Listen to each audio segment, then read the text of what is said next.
અમરેલી જિલ્લાના સાવરકુંડલા શહેરના કેવડાપરા વિસ્તારમાં ગત મોડી રાત્રે એક ગંભીર ઘટના ઘટી હતી, જેમાં દેવી પૂજકવાસમાં કિશોરભાઈ રાજુભાઈના ઘરે ઇન્ડિયન ગેસનો બાટલો ચાલુ કરતા અચાનક લીકેજ થયા બાદ આગ લાગવાની ઘટના ઘટી હતી. આ ઘટનામાં કિશોરભાઈ અને તેમનો પુત્ર દાજી જતા તેમને સાવરકુંડલા હોસ્પિટલમાં દાખલ કરાયા છે. તો આ ઘટનાની જાણ થતાં ગેસ એજન્સીના કર્મચારીઓ ઘટનાસ્થળે દોડી આવી ફાયર બ્રિગેડની ટીમે પાણીનો મારો ચલાવીને આગને કાબૂમાં લીધી હતી. ત્યારે આગમાં પરિવારની તમામ ઘરવખરી બળીને ખાખ થઈ ગઈ હતી. ત્યારે આ ગંભીર ઘટના છતાં સ્થાનિક વહીવટીતંત્ર અજાણ હોવાનું સામે આવ્યું છે.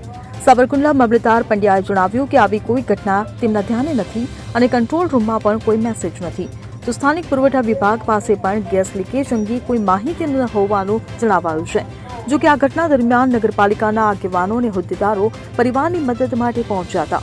ત્યારે આ ગંભીર ઘટના અંગે હજુ સુધી કોઈ સત્તાવાર તપાસ શરૂ કરવામાં નથી આવી. Bureau report CN24 news. હવે જુઓ દેશ દુનિયાની તમામ ખબરો તમારી આંગળીના ટેરવે.